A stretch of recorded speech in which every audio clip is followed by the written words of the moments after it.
को भी वही प्रकाश है ना, स्वप्न दृष्टा प्रकाशित कर रहे हैं ना उस स्वप्न को। तो अब कह रहे थे इसी पर ही एक कथा और सुन। अब आगे कथा चल रही है। विष्णु ने कहा, हे शिव, एक राजा था और एक ही तिसका पुत्र था।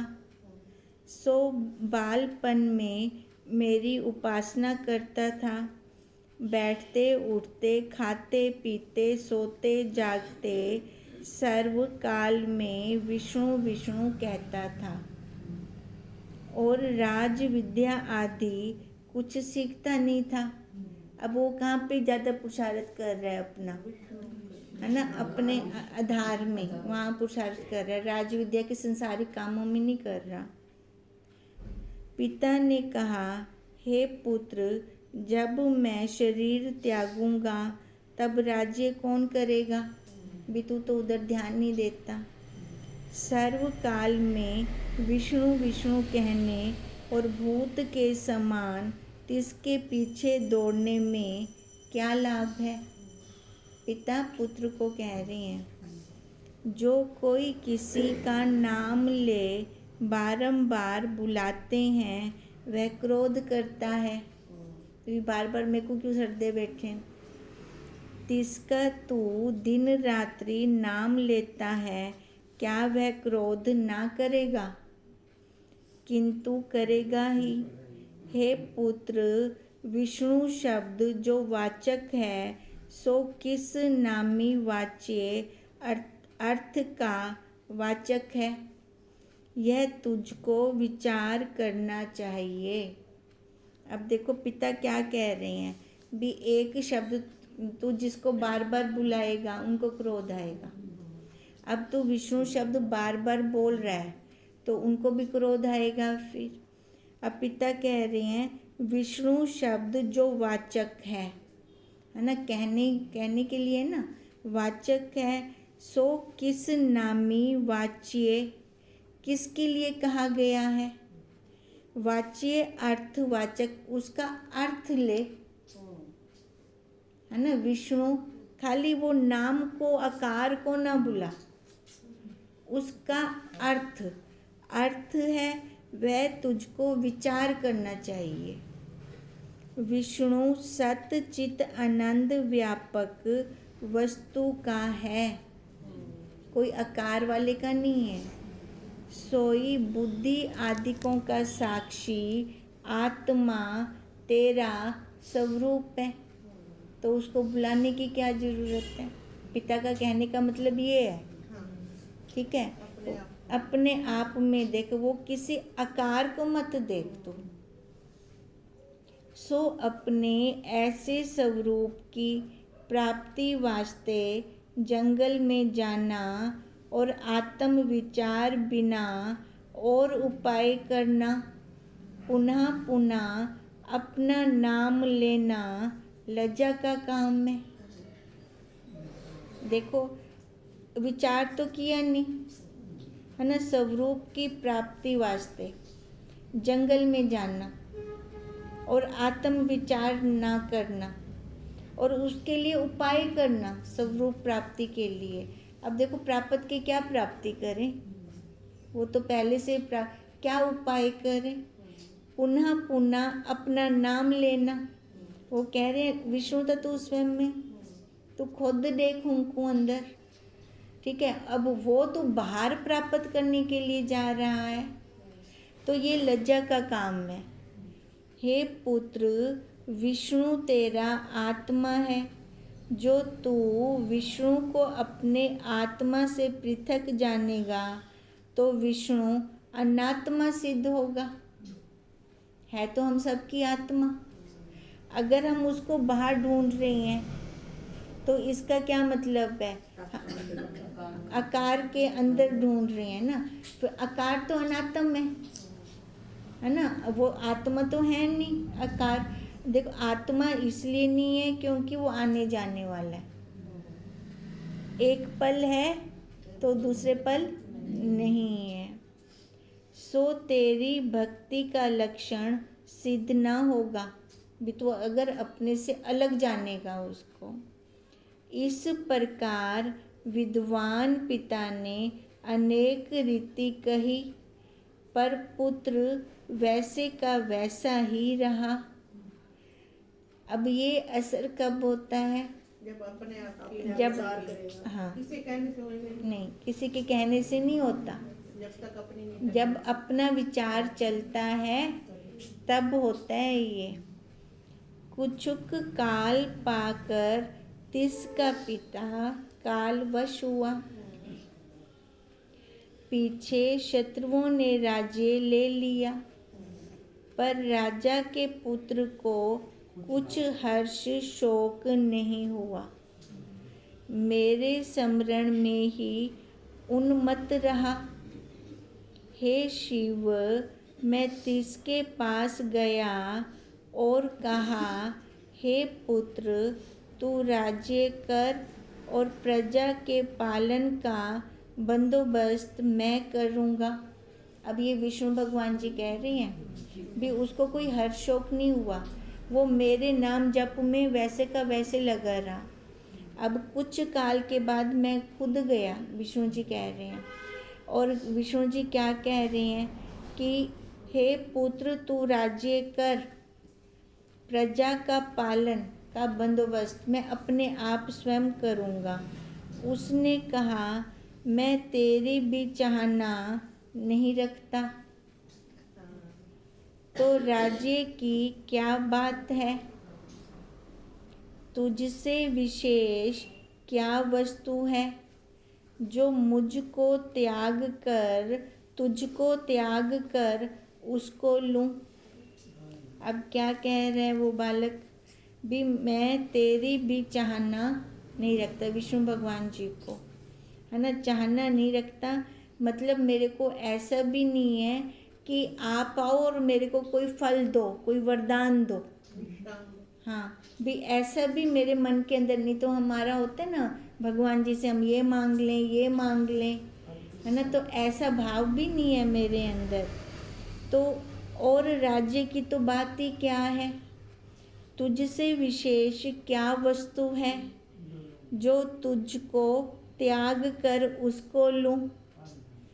राज्य सहित त्रिलोकी को मैंने तृण समान जाना है। उसकी तो यह अवस्था हुई, वनों विषय विचरने और आप सहित सर्व विष्णु ही कथन चिंतन करने लगा।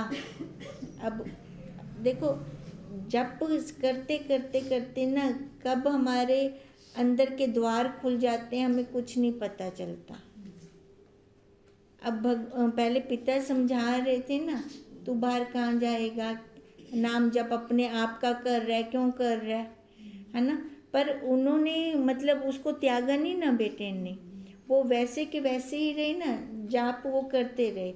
अब जाप करते करते करते स्थिति इतनी ऊंची हो गई कि विष्णु भगवान जी सामने से आ रहे हैं और सामने से वो कह रही हैं भी तू राज्य कर, है ना। तो अब वो क्या कह रहे हैं कि मेरे को तो राज्य की इच्छा ही नहीं है, मेरे को कोई ये इच्छा भी नहीं है कि आप मेरे को कोई फल दो, वो भी नहीं है। आपके बिना और विशेष क्या होगा? ठीक है। अब विष्णु भगवान जी क्या कह रहे हैं भी, उसकी तो अब ये अवस्था हो गई कि वनों विषय, अब राज त्याग से उसको कुछ लेना देना नहीं है, तृण समान वो त्याग दिया। वन विषय विचरने और आप सहित विष्णु, अब उसको हर जगह आप सहित, पहले पिता कह रहे थे ओ तो बाहर ना देख अंदर देख, और आप सहित हाँ सब जगह वो इसने विधि पक्ष से पाया, विधि निषेध से समझा रहा था। हाँ, अब देखो आप सहित सब वो, तो ये जाप करते करते ना मंत्र के अंदर बहुत पावर होती है ना, हम उस चीज को ना समझते ही नहीं है। तो अब उन्होंने अब ऐसे जाप करते करते आप सहित सर्व विष्णु को एक जगह नहीं देखा, सर्व विष्णु देखा। कच्छ ने कहा, हे पिता, आप सहित सर्व विष्णु आत्मा चैतन्य ही है तबला हुआ आत्मा, यही ज्ञान है। बृहस्पति ने कहा, हे पुत्र, आप सहित सर्व विष्णु आत्मा ही मेरा स्वरूप है। स्वरूप यही है, वो बाहर वाला आकार नहीं है कोई। यही अर्थ सम्यक बुद्धि में जच जाने का नाम ज्ञान है। अब ज्ञान कोई अलग तो थोड़ी है, ज्ञान तो वही है ना, बस समझ आ जाए हमें।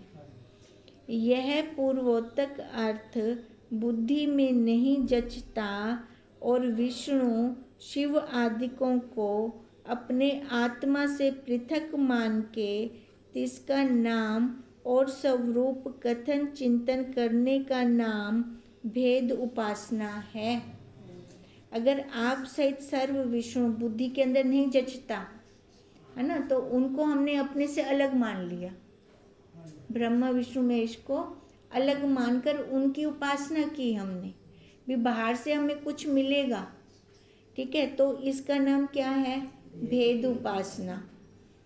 आप सहित सर्व विष्णु ही है, यही ब्रह्म है, वासुदेव है इत्यादि तिनको अपने से एकमेक मानकर परमात्मा की सर्व रूपता को निरंतर कथन चिंतन करना है ना, यही अभेद उपासना। यानी इसके अंदर कोई भेद नहीं है, ये अभेद उपासना है और यही भक्ति है। अब भक्ति क्या है? भक्ति का स्वरूप क्या है? एक व्यक्ति ने पूजा करना, एक हाँ, अलग से नहीं अनन्य भक्त, है ना, एक में होकर है ना, वो परमात्मा बाहर नहीं है, वो परमात्मा अंदर है ना, हम स्वयं में आप सहित। तो ऐसी यही भक्ति है, ऐसी उपासना करना ये भक्ति है। अगर हम उसको कहीं बाहर देखते हैं तो वो फिर हम भक्ति नहीं है, वो वाली, वो भेद उपासना है। मैं चैतन्य ब्रह्म रूप आत्मा अस्ति भाति प्रिय सर्व रूप भी हूँ। अस्ति भाति प्रिय मतलब बाहर भी मैं वही हूँ और सर्व रूप भी वही हूँ। सब जगत की मैं चैतन्य आत्मा की उत्पत्ति पालन संहार करता हूँ। अब ये उत्पत्ति पालन संहार कौन कर रहा है? मैं चैतन्य है ना, वो ब्रह्मा विष्णु महेश नहीं, मैं चैतन्य कर रहा हूँ तथा निर्विकार असंग हूँ। सारांश यह है कि त्रिपुटी रूप भी मैं ही हूँ, है ना, या तो ब्रह्मा विष्णु महेश भी मैं ही हूँ, है ना, या फिर इनसे असंग मैं साक्षी, वो आकार वाला नहीं, मैं साक्षी, या फिर ऐसे ये आकार वाला भी मैं हूँ। त्रिपुटी से रहित भी मैं हूँ और त्रिपुटी में भी मैं हूँ। अवार्ड मानस गोचर भी मैं हूँ और वार्ड मानस गोचर भी मैं ही हूँ। वार्ड मानस गोचर अवार्ड मानस गोचर शब्द से अतीत भी मैं ही हूँ। बोलने में आ गया ना, तो बोलने से परे भी मैं ही हूँ। तिस अतीत शब्द से भी अतीत हूँ इत्यादि अर्थ अपरोक्ष सम्यक अंतःकरण में जच जाने का नाम ज्ञान है। देखो अर्थ जचे, तभी कहते हैं भी ज्ञान का, हम जब सत्संग में सुनते हैं ना, अर्थ का अनर्थ ना लें, अर्थ पकड़े। अब अर्थ पकड़ेंगे तो वो हमारी बुद्धि के अंदर जच जाए, भी वाकई गाल तो सही है। अब जैसे कहा कि देह मैं नहीं हूँ, मैं साक्षी हूँ, है ना, तो इसका अर्थ लेना है। अर्थ क्या लेना है कि आधार को पकड़ना है।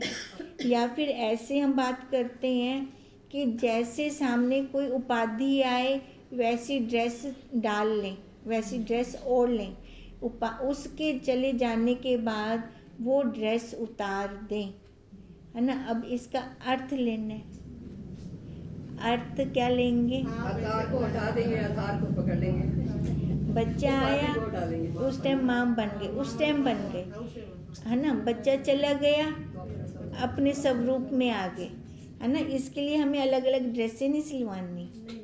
हाँ, भाव वही अर्थ लेना है। इसी अर्थ की अपने स्वरूप में संभावना करने का नाम अहम ग्रह उपासना है ना। अपने उस अर्थ में, अर्थ की अपने स्वरूप में, अब अर्थ लिया हमने, अब उसको अपने स्वरूप में देखें, यही इसका नाम है अहम ग्रह उपासना। और तत्वदर्शी अभेद उपासना कहते हैं। एक भक्ति होगी, एक ये अहम ग्रह उपासना हो गई, और एक अभेद उपासना हो गई। अभेद उपासना में एक हो गए तो कुछ रहा नहीं। फिर अहम ग्रह उपासना में उस स्वरूप को हम अपने अंदर देख रहे हैं, है ना, अंदर देख रहे हैं। और अभेद उपासना में जो तत्वदर्शियों की होती है वो एक है। जैसे कि मैं कह रही हूँ मैं ब्रह्म हूँ, तो ये हुई अहम ग्रह जो उपासना। अपने आप में स्थिति हो गया, सिर्फ ले बोलना नहीं है, मतलब अभेद, वो अभेद हो गई, है ना। तत्वदर्शी इसी में रहते हैं। तत्वदर्शी अभेद उपासना कहते हैं। हे पुत्र, जब अहम ग्रह उपासना के निरंतर चिंतन करते हुए ज्ञान नहीं प्राप्त हो तो अत्यंत अश्वमेघ आदि यज्ञों का फल रूप व अहम ग्रह उपासना फल स्वरूप व अत्यंत पुण्यों का फल रूप जो ब्रह्मलोक सप्ति व्याहति है तिसको प्राप्त होता है। देखो अब ये क्या कह रहे हैं। पहले तो ये कहा ना, तत्वदर्शी अभेद उपासना कहते हैं। हे पुत्र, जब अहम ग्रह उपासना के निरंतर चिंतन करते हुए, अहम ग्रह उपासना कर रहे हैं तो ज्ञान नहीं हुआ, अहम ग्रह उपासना से भी नहीं हुआ। उसमें क्या हो गया, खाली मैं ब्रह्म, अहम ब्रह्मस्मि, अहम ब्रह्मस्मि, है ना, या ओंकार का चिंतन, खाली शब्द मात्र है, वाणी से बोल रहा है। और जब कहीं परिस्थिति आती है तो फिर वो मिल जाता है अपने उसमें, यानी उसको ज्ञान नहीं हुआ। ज्ञान नहीं प्राप्त हो फिर उसको क्या करना चाहिए, अत्यंत अश्वमेघ आदि यज्ञों का फिर वो फल लेना चाहिए। अश्वमेघ यज्ञ, हमारे गुरुदेव ने हमें जाप में ही सारे यज्ञ करवा दिए हैं, हमें अलग से यज्ञ करने की ज़रूरत नहीं है। हमारे गुरुदेव ने क्या कहा, अनुष्ठान कर, अनुष्ठान कर, है ना। अनुष्ठान के अंदर ही हमारे सारे यज्ञ कवर हो जाते हैं। अश्वमेघ आदि यज्ञों का फल रूप वो लेवे फिर, व अहम ग्रह उपासना फल स्वरूप, या फिर अहम ग्रह उपासना एकाग्रता के साथ करे, है ना, क्योंकि ये पूरी होगी सीढ़ी तब आगे वाली सीढ़ी पे पैर रखा जाएगा ना। व अत्यंत पुण्यों का फल, या इतने कर्म करे, सकाम कर्म करे कि उसके पुण्यों का फल इतना इकट्ठा हो जाए। सॉरी, एक बार क्या करूं? इसी वक्त ही बापू जी ने कहा था, जो व्यक्ति पाप योग आता है ना, भी ऐसे तो आप कर नहीं पाओगे क्योंकि इतना हो नहीं सकता किसी से, क्यों वो करोड़ों में करने होते हैं। तो ये व्यक्ति पाप योग इसीलिए बापू जी ने ये बोला था। जो भी जैसे सूर्य ग्रहण आता है, चंद्र ग्रहण आता है ना, जो योग आते हैं, है ना, जो पंचांग आता है ना माता जी वाले ग्रुप में, तो उसमें ना सारा कुछ बताया होता है भी इस दिन हमें विशेष जाप करें तब एक माला लाख माला के बराबर होती है ना। अन्य मतलब बहुत करोड़ों का फल मिलता है, पुण्य होते हैं। अब ये वही कह रहे हैं कि या तो अत्यंत पुण्यों का इकट्ठा करे, जो ब्रह्मलोक सपति व्याहति हैं, जो ब्रह्मलोक के अंदर जो फल मिलते हैं पुण्यों के, फिर वही उनको प्राप्त होंगे। किसको प्राप्त होता है ना? ये ब्रह्मलोक वाले फल किसको प्राप्त होता है? जिसके पुण्य इकट्ठे होते हैं। तहाँ अनंत ब्रह्मा की आयु पर्यंत भोगों को भोग कर ब्रह्मा के उपदेश से व सत्व गुण की तहाँ प्रधानता होने से। अब देखो, अब ये सारा चल रहा है अहम ग्रह उपासना भी। अहम ग्रह उपासना में तो पहुंच गया, पर अभी वो सफल नहीं हो रही। वो सफल नहीं हो रही तो कैसे सफल होगी? जब पुण्यों को अहम ग्रह उपासना का अत्यंत उसके पुण्यों का फल इकट्ठा हो जाएगा, है ना। अब एक शरीर के अंदर तो उसने इकट्ठा कर लिया, अब शरीर वो त्याग दिया तो उसका क्या होगा कि फिर उसको, ये देखो, अनंत ब्रह्मा के आयु पर्यंत भोगों को भोग कर। अब पहले वो ऊपर ब्रह्मलोक में जो उसकी जीव आत्मा होगी, पहले वो ऐसे ब्रह्मलोक के अंदर रहेगी। ब्रह्मा के उपदेश से व सत्व गुण की तहाँ प्रधानता होने से। अब ब्रह्मलोक में क्या होगा? ब्रह्मा जी का उपदेश, ठीक है। अब ब्रह्मा जी का उपदेश से क्या होगा? सत्संग हुआ ना। सत्संग से क्या होगा? सत्व गुण, अंतःकरण शुद्ध होगा। अंतःकरण शुद्ध होने से सत्व गुण बढ़ेगा। सत्व गुण की प्रधानता होने से स्वतः ही पूर्व अहम ग्रह उपासना के प्रताप से सम्यक अपने स्वरूप का अप्रोक्ष ज्ञान होता है। ये हमारा तो ये बड़ी दूर मानते थे ना, बड़ी दूर इन्हें कम करते, बड़ी दूर मानते थे। बड़ी गुरुदेव दे प्रत्यक्ष जल्दी जल्दी थी बंदा ना, गुरुदेव के प्रत्यक्ष में जल्दी होगा। देखो, अब वो पहले उन्होंने बोल दिया सत्संग कैसे मिलेगा हमें? पहले पुण्य कर्म होंगे तभी हमें वो सत्संग मिलेगा ना। सत्संग जब हमें मिला गुरुदेव का, ठीक है। अब गुरुदेव ने हमें कोई यज्ञ आदि करने की नहीं बोला भी हम ये यज्ञ करें, ये करें, वो करें। गुरुदेव ने हमें बस ये बोला जाप कर, अनुष्ठान कर, है ना। और जैसे जैसे गुरुदेव बोलते जाएं वैसे वैसे हम अपना अनुष्ठान करते जाएं।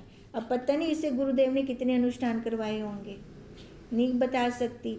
तब मेरे को अपने तो वो करने जरूरी हैं, वो करने जरूरी हैं। क्योंकि जब भी बापू से मिलना तो बापू जी ने मेरे को यही बोलना, अनुष्ठान कर, ठीक है। फिर तो ऐसा हो गया कि खाली बापू के दर्शन हो रहे हैं, है ना। तो मैंने कहा आगे जाऊंगी, बापू से मिलूंगी, बापू तो यही कहेंगे अनुष्ठान कर। मतलब उन्हें दर्शन करते मैं अनुष्ठान आते घर शुरू कर देती हूँ। फिर ऐसे करती थी। अब मतलब है क्या, अनुष्ठान करते करते हमारे चक्र आपे बापू खोलते हैं, आपे वो स्थिति कहाँ से कहाँ पहुँचाते हैं हमें पता नहीं चलता। अभी केड़ा द्वार होण खुले वो पता नहीं चला हमें कुछ भी, है ना। तो अब देखो, अब वही बात आ रही है कि अहम ग्रह उपासना जब बापू के पास पहुंची ये तो अहम ग्रह उपासना वाली थी।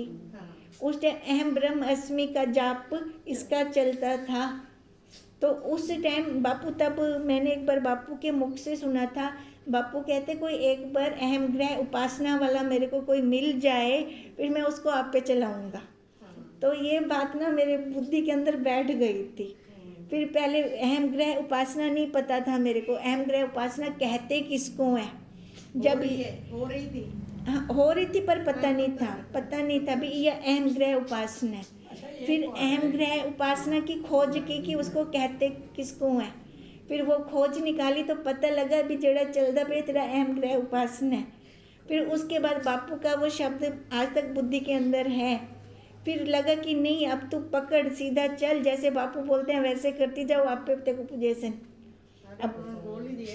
हाँ, जब बापू ने बोला ना उसको मैं आप पे चलाऊंगा, तो फिर अपनी श्रद्धा और दृढ़ता के साथ बस आगे चलते रहे हैं। उनकी कृपा है ये सारी, कैसे उन्होंने चलाया खुद को नहीं पता ये, अंदर से अपने आप चलाते हैं। आप भी चलाते हैं। और बापू का एक ये संकल्प था भी जब हम व्यासपीठ के सामने बैठते हैं, जब हम सत्संग बापू करते हैं और व्यासपीठ के सामने हम बैठते हैं, तो वहाँ बैठकर जब सत्संग खत्म होता है जल्दी जल्दी अपनी जगह नहीं छोड़नी, ठीक है, और साथ में वहाँ माला बैठ के करनी है, अपना जाप करना है और इस भाव से कर कि मैं वो साक्षी हूँ, मैं वो सच्चित आनंद हूँ टाइम ये भी कहना समझ जाएगी भी बापू जैसे बोले मैं साक्षी, मैं खाली बापू के वचनों को बैठ के वहीं बैठ के करती थी बस।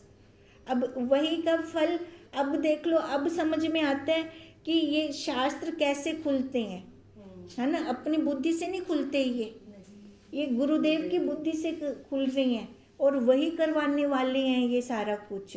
हमें क्या करना है, हमें खाली बस श्रद्धा विश्वास और अपना समर्पण देना है अपने गुरुदेव को, और फिर वो कैसे चलाते हैं वो छोड़ दियो, वो हुनर है वाला, वो हुनर दा काम है, जेड़ा मेरा काम है वो मेरे को करना है ना। यही काम अगर हम अपना काम कर लेना बिना फल की इच्छा से, वो आप ही अपने आप हमारा काम करते हैं फिर। अब यही अहम ग्रह उपासना का क्या फल मिला, अपरोक्ष ज्ञान, स्वरूप का अपरोक्ष ज्ञान, स्वरूप का अपरोक्ष ज्ञान होता है। पश्चात ब्रह्मा के साथ विधेय केवल्य मोक्ष को प्राप्त होता है, जिसकी पुनर्निवृत्ति नहीं होती, जिसकी पुनः वृत्ति मतलब वापस वृत्ति नहीं होती। अब देखो अब संकल्प भी वही चल रहा है मेरे लास्ट जन्म में, है ना, दोबारा वापस क्या नहीं आना था यूँ, क्यों, क्योंकि अभी अपना काम पूरा कर लें, हम कर सकते हैं हम अपना काम पूरा, अभी इसी आकार के अंदर हम अपना काम पूरा करके चलें कि पिछों दी टांग ना रहे, फिर अपना काम बन जाएगा। फिर उधर बापू का काम है वो जाने नहीं तो उन्होंने दा काम जाने। अब जैसे उन्होंने बोले ब्रह्मलोक, और ब्रह्मलोक किसने देखा, हमारा तो यही ब्रह्मलोक है ना। हाँ ब्रह्मलोक यही है, ये हमें सब कुछ मिल ही रहा है यहाँ से, ये ब्रह्मलोक ही है। यही ऊपर थोड़ी देखे यही हमने, देखना है ना। यही ब्रह्मलोक ये है ब्रह्मलोक हमारा। है। ओम तम नमामि हरिं परम, ओम